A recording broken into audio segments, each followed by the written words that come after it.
네, 주식 투자 성공 비법과 노하우 배워보도록 하겠습니다. 이베스트 투자증권 디지털 사업부 염승환 이사님 스튜디오 나오셨습니다. 안녕하세요. 네, 안녕하세요. 네, 오늘 주목해야 할 전자공시가 나온 종목들부터 화면으로 체크해 보도록 하겠습니다. 오늘은 세 종목 올라왔는데요. 한신공영 보니까 1,826억 규모의 오산 세교 2지구의 한신더휴 신축 공사 소식이 전해졌고요. 하나머티리얼즈도 아산 2공장 증설 소식이 전해졌고 투자를 한다라는 소식까지 나왔습니다. 테크윙은 실적이 잘 나왔습니다. 이렇게 세 종목 먼저 체크해 볼 텐데 건설주들은 최근에 거의 한 주씩 계속해서 이렇게 이슈가 나오고 있는 것 같아요. 네. 건설 업종 중에서 사실 이제 한신공영은 많이 좀 알려진 그런 네. 기업은 아닌데 굉장히 또 저평가돼 있고요. 근데 이번에 금액이 꽤 크더라고요. 1,826억 정도 되고 또 이게 매출액 대비해서 10%가 넘는 한 13.9% 되기 때문에 이제 좀 대규모 어떤 수주를 좀 따냈다라고 좀 보시면 좋겠고, 이 한신더휴가 이제 어떻게 보면 한신공이 이제 브랜드죠. 그래서 이쪽에 관련된 이제 신축 공사를 좀 따내고 있는데, 작년에 사실 이 한신공영이 실적이 좀 그렇게 좋지는 않았어요. 작년에 이제 자체 사업하고 자체 사업이 좀 이제 약간 이제 공백을 좀 보이다 보니까, 그러니까 건설사들이 일반적으로 이렇게 자체 사업도 하긴 하는데 그게 굉장히 마진이 높습니다. 자기가 직접 이제 땅을 매입을 해가지고 거기에 이제 아파트 같은 뭐 주택 단지 이제 올리는 거죠. 근데 리스크도 크죠. 만약에 이제 미분양이 되면 건설사가 다 떠나야 되기 때문에 리스크가 큰데, 워낙 이제 분양 시장이 좋았다 보니까 이런 이제 자체 사업에 대한 기대감들이 컸는데, 한신공영 이제 지난해 조금 이제 자체 사업이 좀 공백 상태를 보이면서 생각보다 실적이 좀 좋지는 않았습니다. 근데 이제 올해 같은 경우는 뭐 대전이나 포항, 아산 쪽에 한 3,200세대 정도 공급이 예정돼 있다고 하니까 이런 부분을 바탕으로 해서 올해는 좀 굉장히 좋은 어떤 이제 그 퍼포먼스가 좀 나오지 않을까 싶고요. 그 다음에 지금 정부 정책이 좀 바뀔 가능성이 굉장히 좀 높잖아요. 네. 또 이제 새로운 또 국토부 장관도 내정이 됐는데 아마 재건축 쪽에 좀 굉장히 규제 완화가 좀 이루어질 것 같은데, 뭐 그걸 떠나서라도 전반적인 기조 자체가 뭐 공급을 일단 늘리는 쪽에 이제 대부분 좀 방점들이 많이 놓여 있기 때문에 이런 이제 중소형 건설사도 저는 충분히 수혜를 좀 받을 수 있다라고 좀 보고 있고요. 그리고 무엇보다 지금 PER이 3배, 또 PBR은 0.3배니까 보통 대형주가 PBR이 한 0.67배 정도 받거든요. 그러니까 중소형주들이 딱 절반 받고 있어요. 근데 그만큼 주가가 굉장히 좀 과도하게 저평가되어 있기 때문에 한번 좀 관심을 가져보시는 것도 좋을 것 같습니다. 네, 대형 건설사 대비해서 저평가 매력이 부각되고 있는 한신공영, 이번에는 실적에도 이러한 공시가 잘 반영될 수 있을지 지켜보시면 좋을 것 같습니다. 다음으로 하나머티리얼즈인데요. 보니까 2,569억 규모의 아산 2공장 증설 소식이 전해졌습니다. 이 부분도 굉장한 호재가 됐을 것 같아요. 네, 그러니까 이 IT 기업들은 이게 설비 투자하는 걸 잘 보셔야 되는데, 보통 설비 투자하는 기업들의 주가가 굉장히 잘 가거든요. 근데 하나머티리얼즈도 지난주에 이제 반도체 관련해서 이 회사가 소모품, 이제 실리콘이란 이제 뭐 소재를 이용한 그 소모품을 좀 만드는 그런 좀 기업 중에 하나인데, 이게 반도체 이제 굉장히 많은 뭐 장비나 이런 공정에서 소모품들이 많이 들어가게 됩니다. 이제 그런 것들 주기적으로 좀 교체를 해줘야 되거든요. 그래서 그런 소모 부품을 만드는 이제 업체로 알려져 있고, 이 회사 같은 경우는 뭐 국내에서만 이제 납품을 하는 게 아니라 세계적인 이제 반도체 장비 회사죠. AMAT라든가 램 리서치 같은 이제 회사들의 굉장히 많은 어떤 이제 소모품을 좀 납품하고 있는 그런 기업 중에 하나인데, 최근에 이제 반도체 업황에 대해서 좀 우려들이 굉장히 크잖아요. 지금 뭐 중국의 뭐 셧다운 이슈라든가 또 전쟁이 장기화되면서 IT 제품도 좀 안 팔리지 않을까, 네. 이런 좀 우려감이 있는데, 이게 뭐 아직은 팔린다 안 팔린다 알 수는 없고요.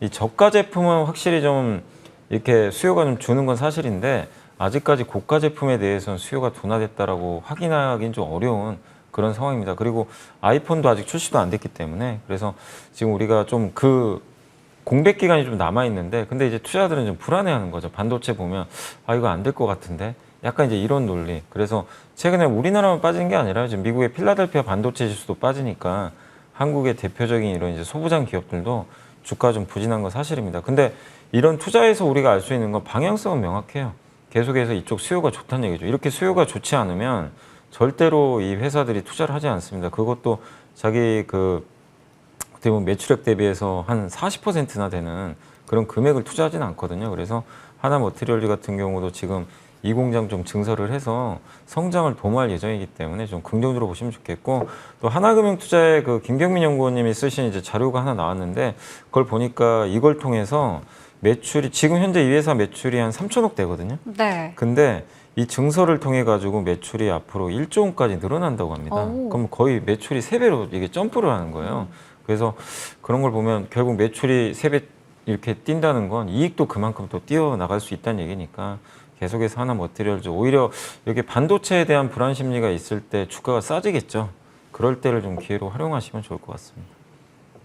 네, 하나머티리얼즈 좀 장기적으로 봐도 좋을 것 같습니다. 마지막으로 테크윙 체크해 볼 텐데 실적이 상당히 잘 나왔습니다. 영업이익 같은 경우 전년 대비해서 428%나 늘어났는데요. 이 부분들이 앞으로 또 주가에도 긍정적인 영향을 주겠죠. 네, 그러니까 이제 1분기 실적 시즌이니까 지난주에 뭐 삼성전자, LG전자도 실적 발표했고 이런 이제 기업들도 지금 이제 조금씩 발표를 할 텐데, 그래서 전자공시 보실 때도 영업 실적 공시하는 기업들 한번 체크를 해보시고 테크윈 같은 경우는 이제 이번에 영업이익이 말씀하신 대로 428%, 원래 1분기가 비수기인데도 1분기 가장 좋은 좀 실적을 좀 냈다라고 좀 보시면 좋겠고, 지난 4분기보다도 더 좋았어요. 그만큼 지금 본업이 이제 메모리 장비 핸들러라고 하는데 이게 반도체 테스트 검사 장비라고 좀 보시면 좋을 것 같고, 이게 이제 주로 낸드 플래시라고 하죠. SSD에 이제 좀 주로 그 검사 장비로 좀 많이 쓰이긴 하는데, 이쪽에 대한 이제 모멘텀들이 좀 살아나면서 실적이 잘 나왔고, 또 장비를 이제 유지하기 위해서는 또 소모품도 많이 필요하거든요. 그런 소모품 매출도 꾸준하게 좀 발생을 하는 것 같습니다. 그래서 영업이익률이 이번에 무려 24.3%나 좀 나오면서 정말 좋은 좀 호실적을 냈습니다. 그래서 이게 여기서 뭐 끝난다면은 또 우리가 굳이 뭐 볼 필요는 없겠지만 앞으로의 방향성을 봤을 때는 계속 좋아지는 그런 그림이 예상되고, 주가도 좀 굉장히 저렴하고, 이게 작년 여름부터 주가가 굉장히 많이 빠졌어요. 그래서 굉장히 좀 이제 주가가 눌려 있었기 때문에 가격적으로도 좀 매력적인 것 같습니다. 그래서 테크윙도 한번 좀 관심을 가져보시면 좋을 것 같습니다. 네, 테크윙까지 체크해봤습니다. 이번에는 여미사님이 고른 리포트 통해서 오늘의 픽 종목들 체크해 보겠습니다. 오늘 두 종목 가지고 오셨는데요. 한솔재지 그리고 M2I 체크해 보겠습니다. 한솔재지는 호실적이 전망되고 있는 데다가 운임 비용이 상승하면서 판매 가격을 인상한다라는 소식이 나오면서 주가 흐름도 괜찮은데요. 체크해 볼까요? 네, 그러니까 저도 지난주 나온 거 중에 이제 오랜만에 보고서 나왔던 게 그 한솔재지예요. 그러니까 작년에도 한번 봤었는데 주가 되게 좀 부진했습니다. 이제 그 이유가 한솔재지가 이제 펄프를 원료로 해가지고 당연히 뭐 인쇄용지라든가 뭐 아니면 산업용지 이런 것들을 많이 만드는데, 특히 이제 인쇄용지 업황이 좀 안 좋다 보니까 주가도 굉장히 좀 부진했었고 실적도 기대에 좀 못 미쳤던 흐름들이 좀 나왔습니다. 그러면서 주가가 굉장히 좀 지지부진한 흐름이 나왔고, 특히 이 회사 같은 경우 운임 비용이 많이 들어가더라고요. 제가 이제 사업 보고서 재무제표를 들어가 보니까 운반비가 굉장히 많이 들어가는 기업 중에 하나예요. 그게 이제 결국엔 운임 비용이죠. 그러니까 뭐 컨테이너선이라든가 이런 이제 화물 쪽에 운임 비용이 이렇게 올라가게 되면은 당연히 실적이 안 좋아지게 됩니다. 그래서 사실 이번엔 1분기에 이걸 반영해서 가격을 올려버린 거예요. 네. 그래서 이번 1분기는 생각보다 좀 실적이 잘 나올 것 같습니다. 근데 최근에 뉴스 보셨겠지만 운임 비용이 계속 떨어지기 시작하고 있어요. 네. 그럼 앞으로 물류비가 이렇게 완화된다면 당연히 이런 기업들은 좋아지겠죠. 아까 뭐 LG전자도 그렇고, LG전자라든가 이런 한솔재지 같은 기업들이 운임비가 좀 많이 들어가는 기업이 있거든요. 근데 물류비가 꺾인다면 이런 기업들이 좀 수혜를 받을 수 있다라는 거 좀 염두에 두시면 좋을 것 같고, 근데 가격은 한번 올리면 내려가지는 않습니다. 그리고 펄프 가격이 여전히 좀 높기 때문에 뭐 제가 증권사 보고서에도 나와 있지만 2분기에는 1분기보다 조금 이렇게 감익할 수는 있어요. 근데 그렇다 하더라도 지금 올해 뭐 하반기 또 가면은 원자재 가격이 좀 안정화되고 물류비는 계속 좀 하향 안정화될 수 있기 때문에 큰 그림상으로는 좀 좋은 모습이 나올 것 같습니다.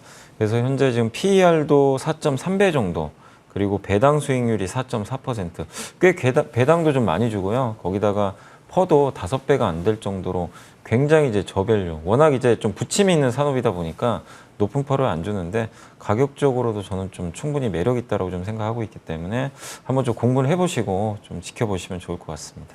네, 한솔 재지 먼저 체크해봤습니다. 1분기 실적에 대한 우려가 좀 있었는데 이 부분을 좀 어느 정도 긍정으로 바꾸는 모습이 나타났고요. 계속해서 한번 지켜보면 좋을 것 같습니다. 다음으로 M2I 체크해보겠습니다. M2I는 반도체 투자 확대 수혜에 대한 기대감이 있는 종목인데요. 어떻게 보고 계신가요? 요새 뭐 스마트 팩토리 얘기들 많이 하시잖아요. 근데 이게 찾아보면은 그렇게 우리나라에서 스마트 팩토리 기업이 뭐가 있나 이렇게 딱 곰곰이 생각해 보시면 그렇게 많지가 않아요. 근데 이 대표적인 기업이 바로 M2I라고 좀 보시면 좋을 것 같고, 좀 생소하실 수는 있을 것 같은데 이 회사가 주로 만드는 게 이제 스마트 HMI라고 한번 검색해 보시면 아마 사진 뭐 여기도 나와 있는데 여기 이제 대시보드 같은 거예요. 그래서 옛날에는 그냥 기계식 버튼 눌러가지고 네. 기계들을 작동시켰는데 지금 저 패널 그냥 눌러가지고 자동적으로 이게 제어를 해줍니다. 그래서 이제 공장을 굉장히 효율화시켜주는 그런 이제 저런 대시보드를 만들고 있다. 이렇게 보시면 좀 좋을 것 같고, 그리고 이 회사 같은 경우는 이제 작년 4분기에는 좀 이익이 약간은 좀 감소를 좀 했는데 그게 좀 원재료 비용이 좀 들어갔나 봐요. 근데 올해 1분기부터는 이제 그런 문제들이 좀 해결이 되면서 상반기에는 아마 실적이 좀 정상화될 걸로 좀 보여지고, 그리고 무엇보다 이제 이 회사에서 좀 투자 매력 중에 하나는 반도체, 2차 전지, 뭐 디스플레이 산업들이 많은데 반도체 산업에 들어가는 비중이 한 55%나 됩니다. 그래서 반도체 쪽에 좀 특화된 그런 기업인데 지금 앞으로 반도체 공장들을 많이 지을 거예요. 뭐 삼성도 마찬가지고 하이닉스도 그렇고, 또 우리나라만 지는 게 아니죠. 뭐 TSMC라든가 인텔, 또 거기에 지금 유럽의 스페인도 우리도 반도체 공장 짓겠다. 이런 식으로 나오는 것처럼 모든 국가들이 지금 반도체 생산 기지를 좀 만들고 싶어 하는 지금 상황이거든요.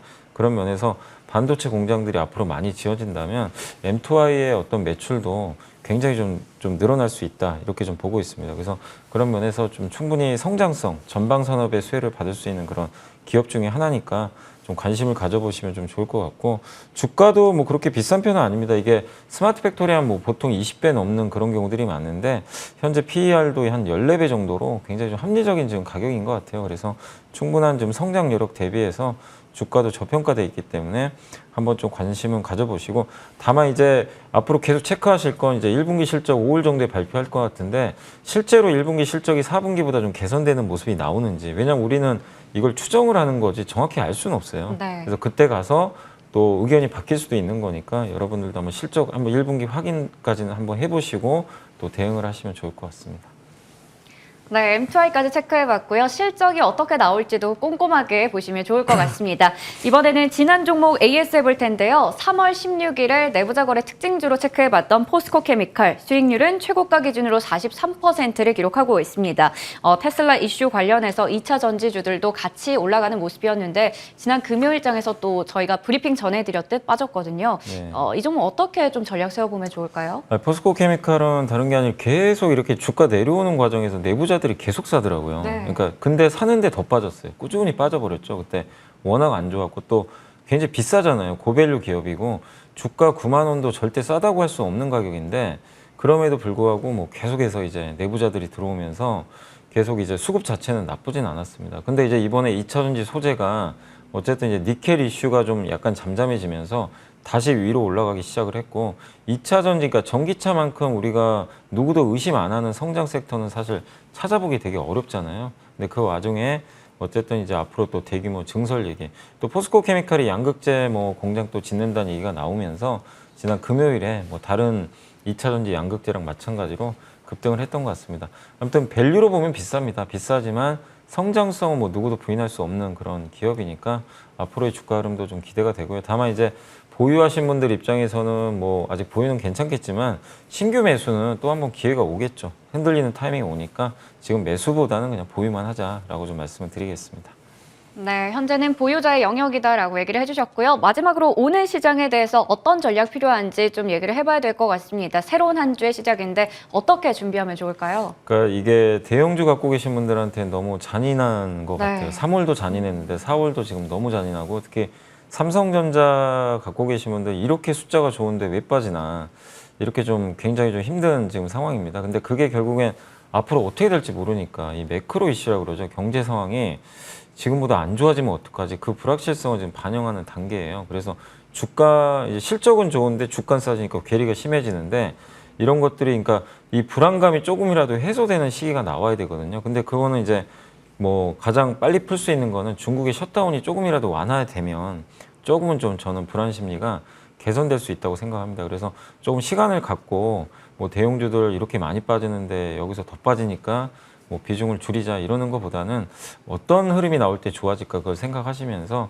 조금 좀 인내하는 그런 전략이 필요할 것 같고, 여전히 단기적으로는 뭐 중소형주장은 계속 이어질 것 같습니다. 시장이 뭐 더 빠져서 뭐 이렇게 위축되는 것보다는 좀 박스권 내에서 중소형주 장이대 대형주 갖고 계신 분들은 조금 시간 가지고 중국의 셧다운 완화 뉴스를 한번 좀 기다리시면서 좀 대응을 해주시면 좀 좋을 것 같습니다.